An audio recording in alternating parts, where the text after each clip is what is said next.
Erev Tov and good evening, everyone. We are in the Zera Shimshon on Parshas Bo. In the sefer, it is Daf Tuf Kuf Pei Vav, and we are doing Os Tes Vav, section number 15.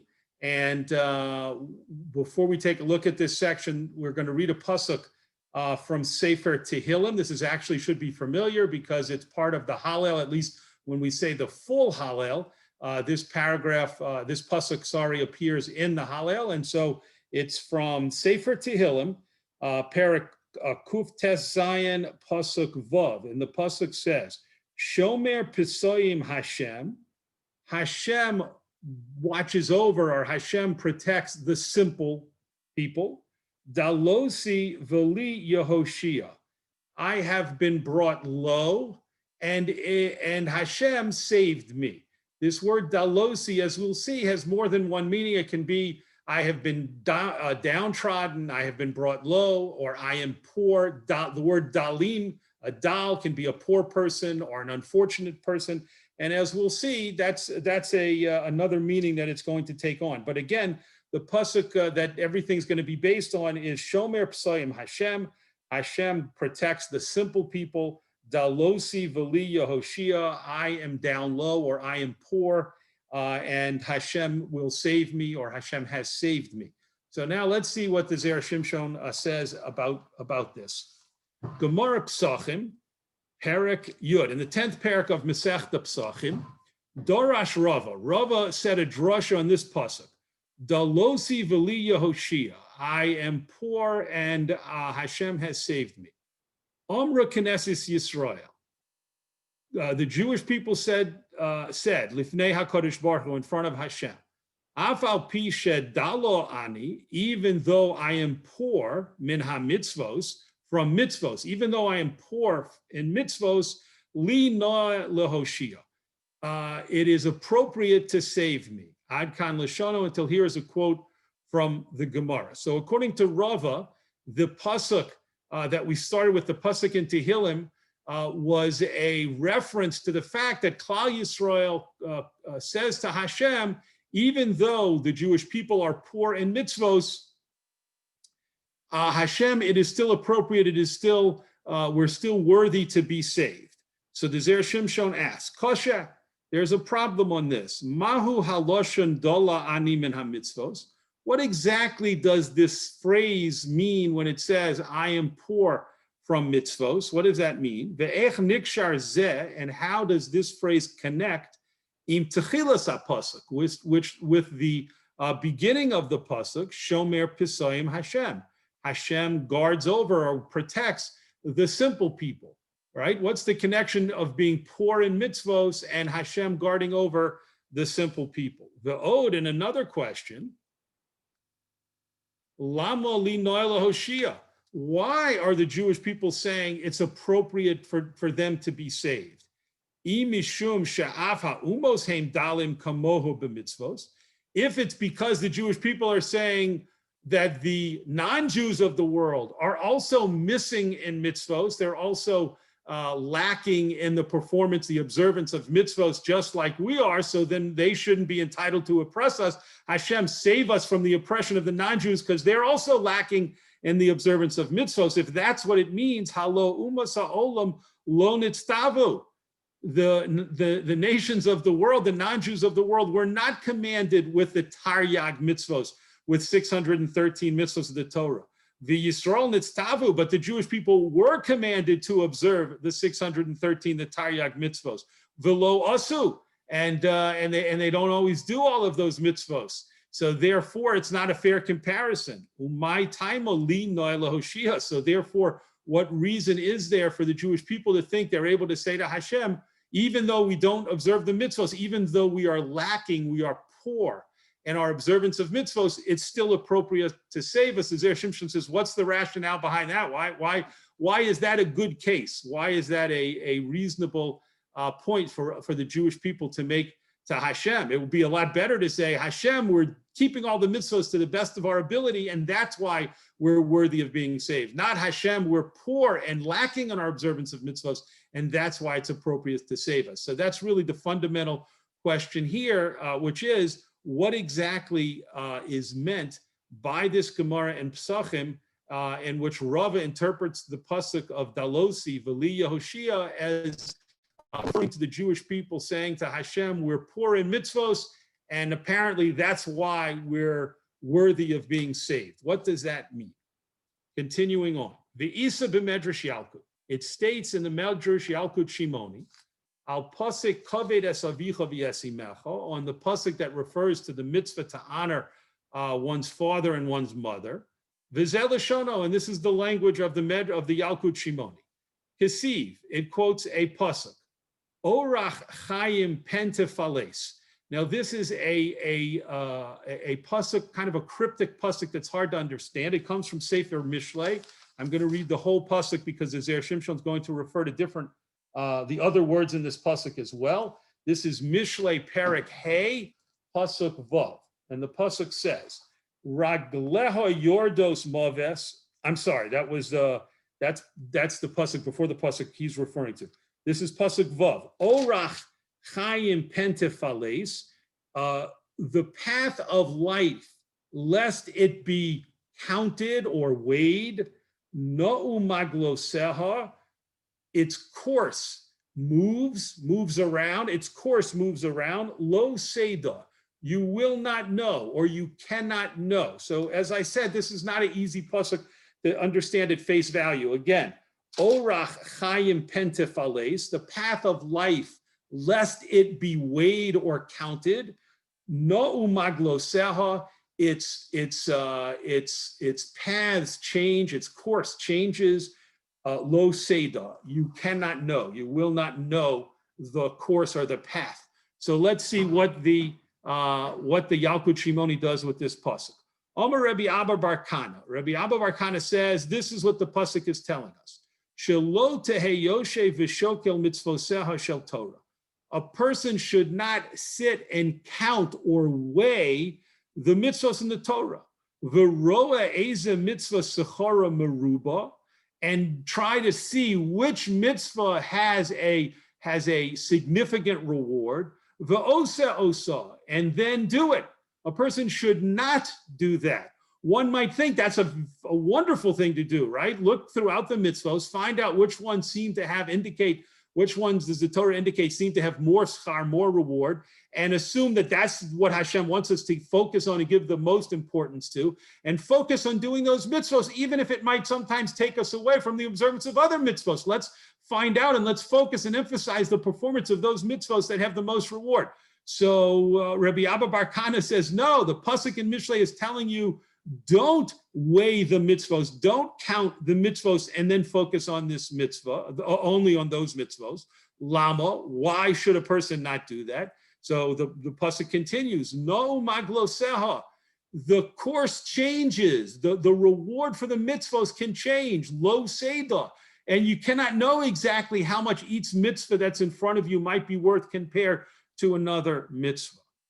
Tani Rabbi Chia, and Rabbi Chia taught about this same idea of not focusing and trying to calculate the importance and the reward of different mitzvot and then exclusively focusing on those mitzvot. He gave a mashal about that. Mashal lemelech, there's a parable about a king that connects to this. Shahayelo pardes, he had an orchard, v'hichnis bo po'alim, and he brought in workers to tend to his orchard. V'lo gilo lahem sechar netiosav shel pardes. He did not reveal to them the worth, the value of the different plants that were in the pardes, in the orchard. She'ilu gila, because if he had revealed it to them, hayuroem ezu netia sechara meruba, then they would have known which plants, which trees, which fruit have the most value. V'osimosa, and they would focus their work and their efforts on those plants exclusively. V'nimtzeis melechas pardes, and then it would turn out that the work of the orchard, miktsasa betela, part of it was not getting done, umiktsasa kayemes, and part of it was getting done. And the owner of the orchard obviously wanted his entire orchard to be worked and maintained and taken care of appropriately. So he dafka, did not tell the workers, look, here's a very valuable, Japanese plum tree, and over here some apple trees that no big deal. He didn't do that. He just said, take care of everything equally, and didn't give them any idea of the value of the different plants, because he did not want them to focus on only the most valuable plants. Kach, so too, ilu gila sachar ha-mitzvos, if Hashem would have revealed to us, to the Jewish people, the exact reward of all of the mitzvos of the Torah, nimtzeis Torah miktsasa kayemes umiktsasa betela, then it would turn out that some mitzvahs in the Torah would be ignored and some mitzvahs would be focused on and observed very carefully and very punctiliously. So the whole point of this piece in the Yalkut Shimoni, based on this pasuk, on its interpretation of the pasuk in Mishlei, is to say, do not make the mistake of trying to analyze and calculate and figure out the worth of each mitzvah so that you can focus on those mitzvahs that have the most worth. Don't do that. Hashem wants the Jewish people to perform and observe all of the mitzvahs equally without trying to figure out the schar and basing their behavior on that.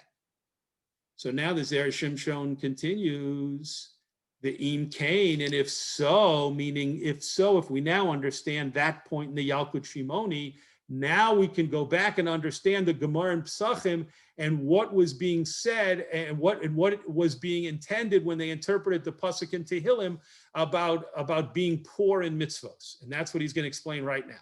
The im kain, if so, omeris knesses Yisrael lifnei HaKadosh Baruch Hu.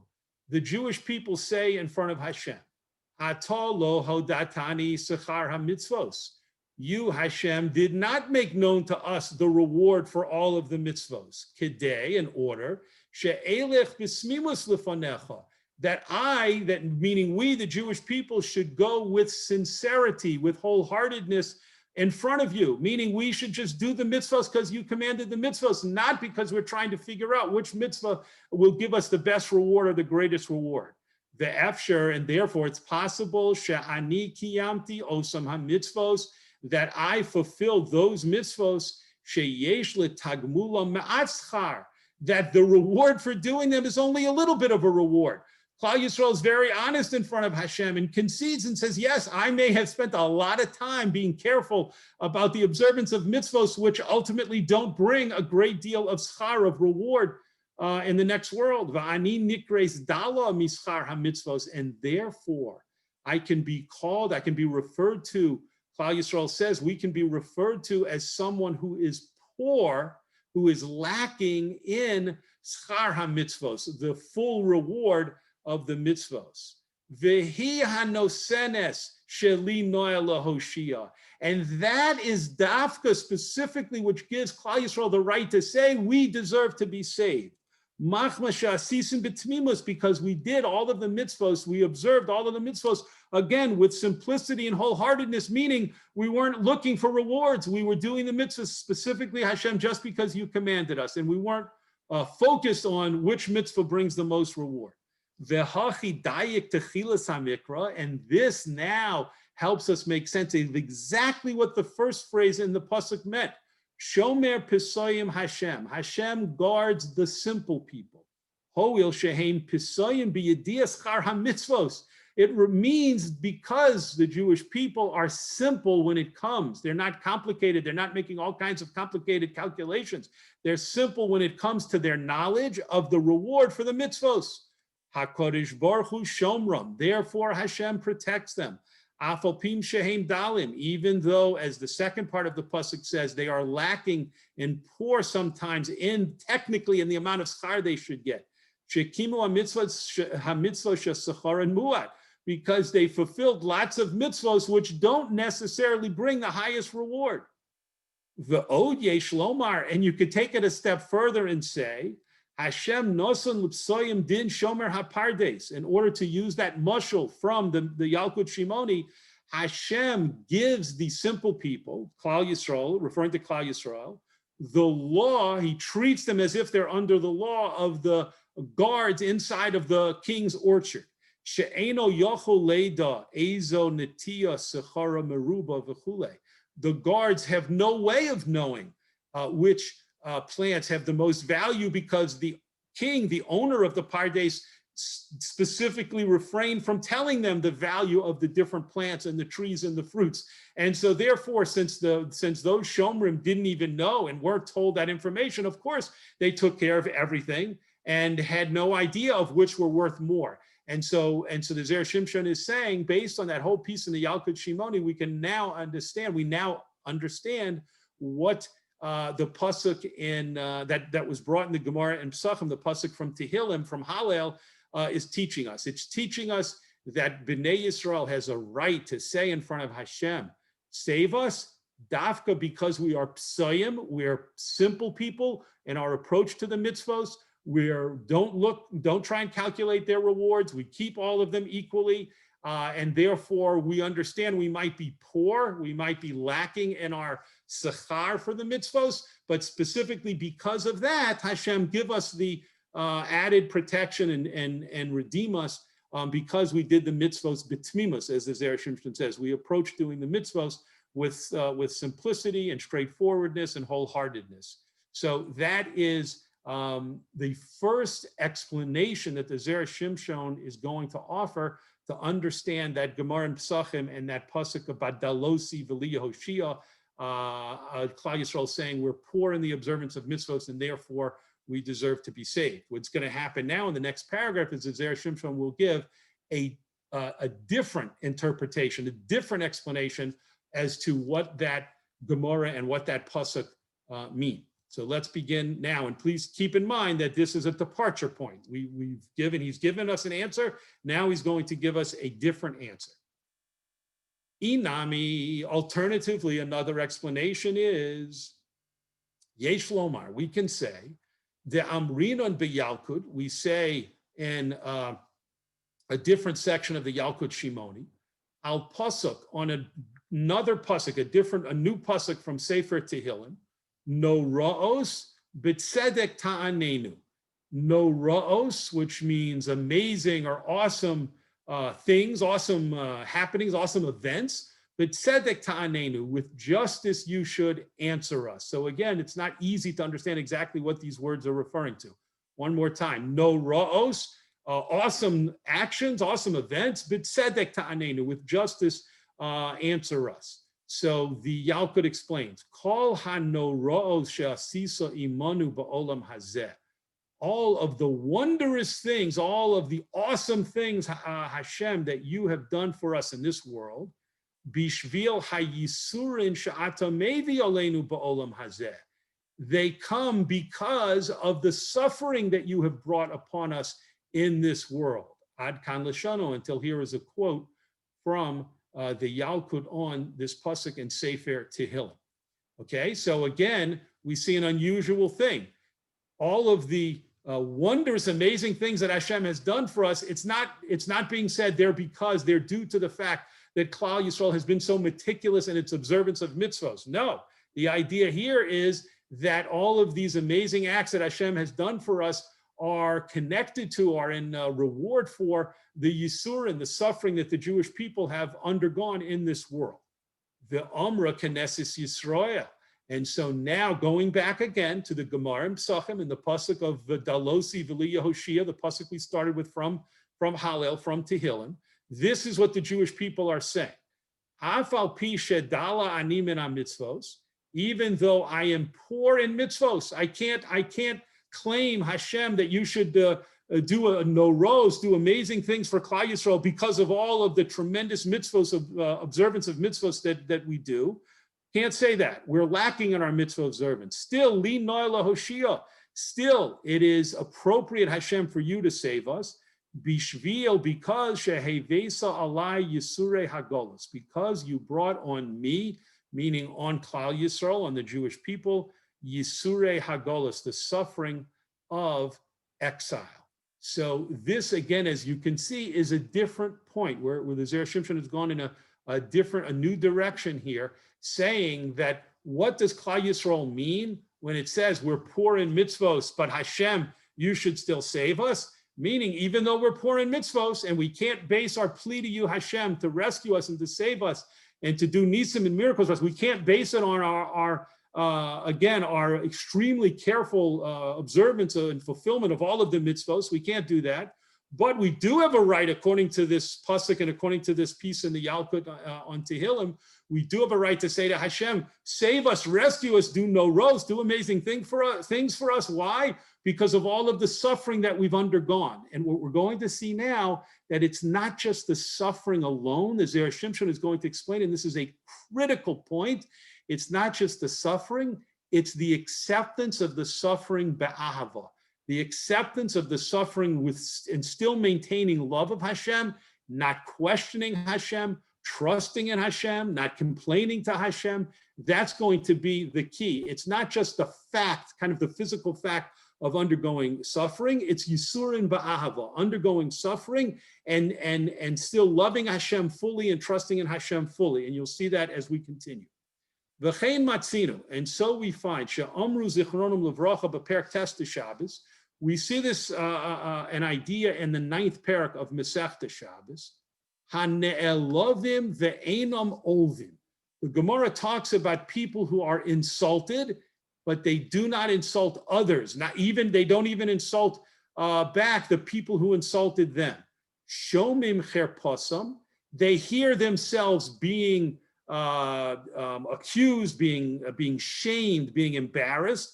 Ve'ena meshivim, and they do not respond ve'onim and answer these things. So imagine people who, even though they're insulted, they don't respond back. They don't respond at all. They don't insult anyone else. And then they are humiliated and embarrassed. And then they maintain their composure. They don't respond. They don't say anything, and they do nothing to the people who are insulting them and embarrassing them and humiliating them. No response. Usmeichim biyisurin. And not only that, but they remain happy during their suffering. Here they are being insulted, and here they are being embarrassed and humiliated and tormented, and they don't respond to it at all, and they're smeichim biyisurin. They remain happy, they're besimcha, even though they're undergoing suffering. Aleihem akasav omer. About them, the pasuk says, this is a pasuk from sefer Shoftim in the Shiras Devora, in the Shira that Devora, the prophetess Devora HaNeviah sings. And the pasuk says, Ve'ohavav kitzeis Hashemesh b'gvurasa. And the ones who love Hashem are like the sun when it comes out in its strength. Like the people who love Hashem are glorious and bright and full of light and beauty, like the sun when it rises in its strength in the morning. That is referring, according to this Gemara in Masechta Shabbos, to people who reach such a high madrega that they undergo all of this torment and suffering, humiliation. They don't respond and they remain besimcha. V'kasha, and the Zera Shimshon says, there's a little thing we need to ask and understand here. Ma inyan yitzias hashemesh l'devarim elu. What exactly is the specific connection between the sun coming up in the morning and these matters, meaning the people who get insulted and don't respond, the people who are humiliated and tormented that are being referred to in this Gemara in Masechta Shabbos that the Zera Shimshon's quoting? Why, in other words, why specifically did the Gemara connect them to the sun rising in the morning? There are lots of things that could have been said to say they're very righteous. There all kinds of things could have been said, but why specifically a comparison to the sun rising in the morning? The Yesh Lomar, and we can say Shemi shehu ne'elav v'nivzeh, someone who is insulted and embarrassed. Mi b'nei adam, from people, ve'eno v'hu eno ole ve'eno mevazeh, and he does not insult anyone back, and he doesn't embarrass anyone in return. Hu choshev belibo, he certainly is thinking in his heart, not out loud, not verbalizing it, but thinking in his heart. How is it that Hashem is not calling to task and punishing these insulters, my tormentors, these people humiliating me, embarrassing me, and tormenting me? So a person is certainly going to think that. That's a natural thing for a person to think. Hashem, why isn't Hashem calling these people to task and punishing them? Why is the torment sometimes continuing? Ho'il shehu ovo shelo kadin. Since this person is embarrassing him and humiliating him for no reason, right? If the victim did something that we can understand that in some way provoked these people to torment him or embarrass him or humiliate him, then we understand that's a different situation. But a completely innocent victim who's being insulted and embarrassed and tormented, even though he's not responding, which the Zera Shimshon says is well, according to this Gemara in Shabbos, is an amazing thing and a tremendous madrega. Certainly he thinks in his mind and his heart to himself, how come Hashem isn't ending this by punishing these people? But nonetheless, he doesn't say that. He doesn't complain to Hashem. It's only belibo. It's only in his heart. Dum Yilamaidi, I'm reading B'Medrash Rabbah. This is similar to what was said in another piece in the Medrash Rabbah. Al pasuk kates called basar bo lefonai. On the pasuk that we know well from towards the end of Parshas Bereshis, when Hashem says the end of mankind, the end of flesh is in front of me, meaning Hashem says I need to bring the mabul, I need to bring a flood. Things have gotten so terrible and so horrific, I need to wipe almost all of mankind out. So on that pasuk, the Medrash Rabbah says, Meirov ashukim yaziku yishavu mizroa rabbi. Okay, this is a pasuk, as you can see, from Eov, and again, it's a pasuk that's not easy to understand. But let's take a look at it. Let's do a simple translation, and then we'll see that there's a very a delicate and a point being made here. Meirov ashukim yaziku, from the many oppressors, they cry out. Yishavu, they cry out. Mizroa rabim, from the arm, meaning the arm of oppression. Rabim, of the many. So the pasuk at face value seems to be repetitive. It seems to say the same thing twice with slightly different words. Again, Meirov ashukim yaziku, from the many oppressors, they, meaning the victims, cry out. Yishavu, they, the victims, cry out. Mizroa rabim, from the arm, the strong arm of oppression, rabim, of the many. That's the simple way of understanding that pasuk in Eov, but as you'll see, the Medrash Rabbah does not understand it that way. Meirov ashukim yaziku, the first part of the pasuk that talks about the oppressors and the crying out, Elu hane'eshakim. This is referring to the crying out of the victims. Yishavu mizroa rabim, they will cry out from the arm of the many. Elu ha'oshkim. This is referring to the oppressors, meaning, according to the Medrash Rabbah, you'll see the Zera Shimshon will spell this out in a moment, meaning that all of the people, almost all of the people at the time of the Dor HaMabul, of the flood, deserve to be punished, deserve this terrible punishment of the flood. Why? Because both the oppressors and the oppressed and the victims were guilty. Elu rabim al elu bechimus mammon.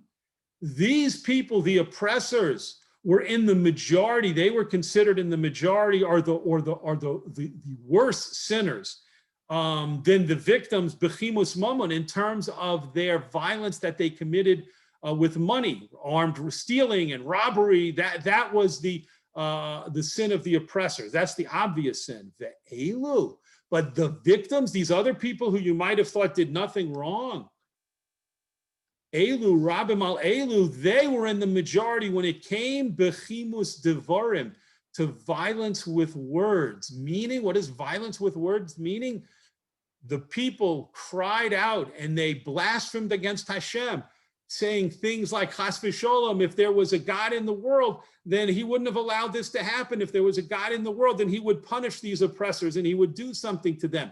Those people did the opposite of what the Gemara in Shabbos was talking about, being smechim b'yisurin, about the ability to be happy and maintain one's composure even while undergoing suffering. So the Zera Shimshon is bringing this piece in the Medrash Rabbah towards the end of Bereshis to tell us, to show us, to demonstrate to us that there were two kinds of sins that were going on before the Mabul, and both of those sins combined to make the guilt of the people something that was impossible for Hashem to accept, and something that made Hashem feel Kate's called Basar Bo Lefanai. I have to bring an end to all of the people, of course, except for Noach and his family. So again, what were the sins? The oppressors, their sin was obvious. It was the oppression, the stealing, the robbery, the maltreatment of the less fortunate. But what was the sin of the other people? Their sin was, instead of having trust in Hashem, and instead of saying, we know there is Hashem, and we just have to wait for his justice and his punishment of the wicked, they started to deny Hashem, chas v'shalom, and to say, complain against Hashem, and all of those kinds of chimus devarim, verbal sins, acts of verbal violence. Ad shenechtam gzar dinam, until the verdict was sealed against all of the people. Ad kan Lashono, until here is a quote from the Medrash Rabbah. Va'ayin shom b'pirish hamatnos kahuna, and look there in the commentary of the Matnos Kahuna, and the Zera Shimshon references that commentary because it explains the Medrash Rabbah in the way that the Zera Shimshon just explained it. So now we see the Zera Shimshon has developed for us in his second approach to understanding the Gemara and Psachim that we started with, and the Pasuk in Tehillim that we started with. We see now that there is a tremendous zechus, there's a tremendous merit that comes to the Jewish people when they are able to be insulted, embarrassed, when they are even tormented, and when they are caused to suffer. There's a tremendous zechus, a merit that comes to them if they remain quiet and sameach, trusting in Hashem, and they're not complaining, they're not chas v'sholem, denying Hashem and Hashem's providence, but then the zechus can come to them to be saved by Hashem. V'lachein Omar, and that is specifically why, we're now in the last paragraph, that is specifically why the Gemara compared them, the Ohavav Kitseis Hashemish B'Gvuraso. Those who love Hashem in this way, they are like the sun when it comes out in the morning in its strength. The Amrina b'Maseches Avodah Zara, because we say in a Gemara in Masechet Avodah Zara, Sha'alu es hazikenim baromi. The Roman philosophers asked the Zikanim, the Jewish elders who were in Rome, Im ein ritzono be'avodah zara, if Hashem doesn't want people to worship idols, lama eino mevadla, why doesn't he just get rid of the idols and the things that people worship, right? So the Romans, of course, were expert in idolatry, and they, of course, didn't see anything wrong with it. That was their belief system, that was their religion. And so they asked the Jewish rabbis, and they said, we don't understand. You claim that there's an all-powerful God, and you claim that this God hates idol worshiper and hates idolatry, and that's one of the worst things to do in the world. The worst sin a person can do is idolatry. That's what you rabbis, that's what you claim. Well, if God is omnipotent, all-powerful, and all-knowing, why doesn't he simply look around the world, see what people are worshiping, and destroy it, wipe it out? And then, if all the idols suddenly disappear or are burnt to a crisp, then people aren't going to be able to worship idols. That was the question that they asked. Yovad olamo bifnei hashotim. So the rabbis asked back to these Roman philosophers, should Hashem destroy his world because of these fools? Meaning, people worship every imaginable thing. They worship the sun, they worship the stars, they worship the moon, they worship the planets, they worship various constellations, they worship the sea, the ocean, the fire. The people in Rome and in these other idolatrous countries worshipped all kinds of things all around the world. So the rabbi said, you really want Hashem just to simply destroy everything in the world because fools worship those things? Ella ha'olam kiminhago noheg. But the way it works is that the world, Hashem wants the world to continue functioning according to its normal way. Vishotim shekilkalu, and these fools that are corrupting their ways in the world and the ways of other people by spreading idolatry, asidim litenes hadin. In the future, they will be punished for their actions. but Hashem is going to punish them in the future. Hashem is not going to destroy all of the things that they worship. Ve'af Khan. And so too over here, when we're talking about these Jewish people who are suffering from tormentors, Eino rotzim la'avdom bishvil shekilkulu. Hashem doesn't always want to and decide, I'm going to immediately wipe these people out because of the bad things that they're doing. But he will, in the end, settle up with these insulters and these tormentors. It says Hashemes, which is just like these Jewish people who suffer at the hands of their tormentors, but they trust in Hashem and they know that at some point in the future, these tormentors will be punished. This is just like the sun, Ketseis Hashemes, which is just like the sun when it comes out. Shemin hadin lo hayoroi lizroach. Logically speaking, the sun could make the case that it shouldn't shine. Why? Because people are going to worship it, right? The sun, the moment before the sun comes up, the sun could make the case to Hashem, kaviyachol, as if to say, I don't want to come up. And the moment I come up, people are going to start bowing down and worshiping me. They're going to worship the sun. It's Avodah Zarah. And the sun can say, I don't want to be a part of Avodah Zarah. I certainly don't want to induce and bring about idol worship in the world and people bowing down and worshiping the sun. So I shouldn't come out. And even so, the sun comes out and shines, showing the trust in Hashem. Hashem, the world must go on its path, and ultimately you will punish all of the tormentors and reward those who follow your will. So the Zera Shimshon has shown us that there's an exact comparison, that the Gemara was being very miduyak, very careful in its comparison of the Jews who accept the torment and they accept Yisur and suffering be'ava with love and trust in Hashem and without complaining. Those people are like the sun coming up, because the sun knows I'm coming up and people are going to worship me. Nonetheless, I'll keep doing my job, so to speak, and I'll do it besimcha, with strength and with glory every morning. And Hashem will ultimately settle up with those who worship me. So too, Hashem will settle up, hopefully quickly, and punish those people who torment Bnei Yisrael. So just to quickly recap, the Zera Shimshon started with a question, which was, how do we understand the pasuk in Tehillim that's brought down in the Gemara and Masechta Pesachim and explained over there to say that because the Jewish people are poor in mitzvos, they have a right to say to Hashem, save us and rescue us. His first approach was that the Jewish people can do that because they're saying we're poor in mitzvos because we don't pay attention to the schar, the reward of mitzvos. And we just do all of the mitzvos that we can and observe them to the best of our ability without paying any attention to the schar. So yes, we might be lacking in schar, but it's for a good reason, because we don't pay attention to those things, the schar for each individual mitzvah, and we just do the mitzvahs to the best of our ability, b'tzmimus, with sincerity and with wholeheartedness. That's the first answer. The second answer is to say we have a right to say to Hashem, it's true, Bnei Yisrael doesn't observe all of the mitzvahs to the best of their possible ability, but we do undergo Yisurin, we undergo suffering, and that has been tragically a part of the history of the Jewish people.